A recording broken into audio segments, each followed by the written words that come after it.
Stále sa zamýšľam nad tým, či vôbec je možné dosiahnuť poctivým tréningom to, aby bol znelý pes, ktorý nebude v strese zo všetkého, čo sa deje nabôkol a hlavne bude mať rád ľudí.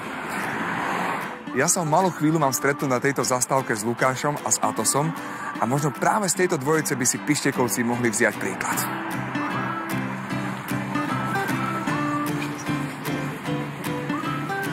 Ahoj. Čauko. Čau, rád ťa vidím. No. Ahoj. Tak ideme do roboty, hovoríš. Poďme do roboty, je to tá chvíľa. Každý pes potrebuje skutočne dobrú výchovu. A to najmä ten, ktorý bude ďalej pomáhať ľuďom. Keď si všímam pohľady ľudí na teba, ako dávaš Atosovi povely, je to asi to zelené vestičko, prečo to tak púta pozornosť. A ako to je? Môže sa vôbec takýto pes hladkať, alebo vôbec nie? Ten ideálny scenár je, že sa nehladká, lebo keď má túto vestičku, to znamená, že potrebujem celú jeho pozornosť. Aj teraz vidíš, ako sa obzerá, ako proste stráca postupne tú pozornosť. A keby ho tu každý proste hladkal, tak ja nemám šancu proste, aby takto tu medzi nami bol. Ale teraz to urobíme tak, že ty si vlastne v našej svorke. Strávime teraz spolu nejaký čas. Až takto. Zvítajte sa. Atos? Zoznámte sa. Čau. Ale očividne ho zaujíma trávička už viacej. Už to ide. Už je pohodka. Ty si kamoš. Teraz prichádza tá chvíľa. Teraz ťa až kamoš.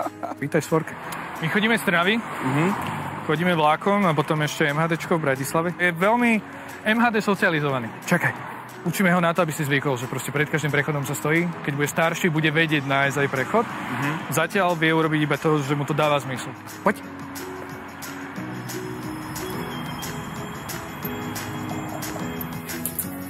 Lukáš, toto si nie je úplne bežné, že pes v takejto administratívnej budove na ceste do práce...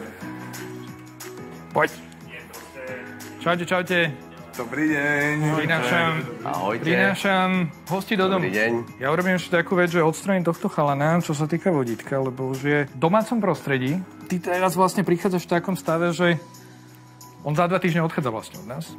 Zložil všetky skúšky. Vlastne hovorí s vodiacím psom. Toto je budúci vodiaci pes, lebo už má všetky svoje skúšky, ktoré má mať. Mne sa veľmi páči, že sme úplne prerušili vašu poradu, meškáme 20 minút, ale je tu pes, takže je to v poriadku. Áno, je to pravda. Lukáš, vždy, keď začne porada, tak Atos musí scíkať. Áno. To vždycky. My tu fungujeme trochu ako svorka. Ale Lukáš, ty si nám zakázal, aby sme ho rozmaznávali, tak... Ty ho dostaneš ako dvojmesačné štenia, čiže je veľmi dôležité, že ten pes vlastne chodí so mnou do roboty a naučí sa na ten pracovný návyk, pretože je očakávané, že v budúcnosti, keď bude niekoho vodiť, bude potrebovať všetky tieto skúsenosti, ako čo sa týka dochádzania MHDčkov do práce a hlavne to vydržať v práci. Teraz ty vidíš psa, ktorý tu leží, nič nerobí, ale toto trvalo 8 mesiacov. Pusti ma! Au! Jedna vec je, že tá atmosféra tu je úplne iná, keď tu je Atos. To naozaj akože sa dá len odporúčať. Takže Atos dá psie oči a nový klient je na svete. Presne tak to funguje. Úplne. Posledný rok sa nám veľmi darí. Lukáš, kolegov máš super, ako je to naozaj veľmi príjemná atmosféra v celej tejto kancelárii. Ale ja som si dobre zapamätal, že ty si predtým nemal ani psa, že si vôbec nebol psíčkar. Ako sa prosím tak k tebe Atos dostal? Pôvodne tak sa k nám dostal, že mal byť u nášho klienta, lenže nenašlo sa pre ňo miesto zamestnancov. A ja za 2 sekundy som povedal, že poďme do toho, že nech sa nasťahuje ku mne. Tebe ani na momente napadlo, že nemám skúsenosti, čo keď to nezvládnem? Ten nevidiaci na konci dňa, on tiež možno nikdy nemal psa. Čiže keď ja nezvládnem toho psa, tak potom už ako ho nevidiaci môže zvládnuť. Vidíš iba mňa teraz, ale za tie 2 roky je tam naozaj desiatky ľudí, ktorí sú proste za tým psom, aby po tých 2 rokoch bol dobrý vodiaci pes. Prvý výcvik si absolvoval ty. Presne tak. Až potom prišiel Atos. Prejavovať emócie.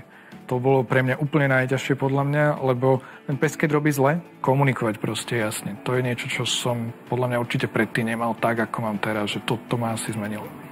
Ideme ako keby, že každý deň je posledný. Ale zároveň je tam aj taký ten dobrý pocit, že som tomu chalanovi pomohol rozvinúť tie vlastnosti, ktoré sú v ňom.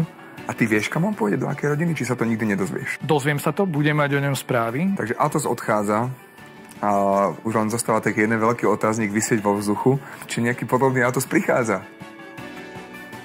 Mám tajné informácie, že jeho mamka Atosová má frajera, Čiže môže sa stať, že bude veľmi veľa šteniatok, ktoré budú potrebovať dobrovoľníkov. Ale sám to definitívne nezvládnem. Čiže niekto by sa mohol pridať. Teraz nechcem ukazovať prstom, ale ak máš skúsenosť s obsom, a keby si to chcel skúsiť, tak je podľa mňa blíži sa príležitosť. Ja napríklad obdivujem ľudí, ktorí majú psa z útulku. Áno, lebo ty nikdy nevieš, čo ten pes má za sebou. Presne tak. A niekedy pracuješ ešte na vyliečení rán, až potom vieš začať vlastne tú cestu, ktorú ty máš už a to som za sebou. Mať psa aspoň na nejaké obdobie, veľmi to obohatí tvoj život. Je to fakt super. Ďakujem za inšpiratívny príbeh a aj smerom možno k ľuďom, ktorí nás teraz sledujú a premýšľajú, zvládnem to, nezvládnem to, no tak to je psíčkar, nepsíčkar, ktorý to zvládol a zmenil mu to život, prečo by som to nezvládol aj ja.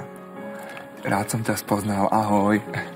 Lukáš, ďakujem pekne, nech sa darí. Nápodobne. Čaute. Čau. Wow, neskutočne inšpiratívny príbeh Lukáša a Atosa.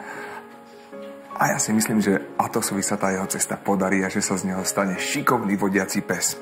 Inak najviac mi zarezonovala Lukášova veta, ako obdivuje ľudí, ktorí majú psov z útulku, pretože netušia, akú majú minulosť. A to je práve Nelin prípad. Nelly má veľmi ťažkú minulosť, ale ja verím, že pokiaľ jej rodina bude poslúchať Ferryho rady, že sa im tiež podarí dotiahnuť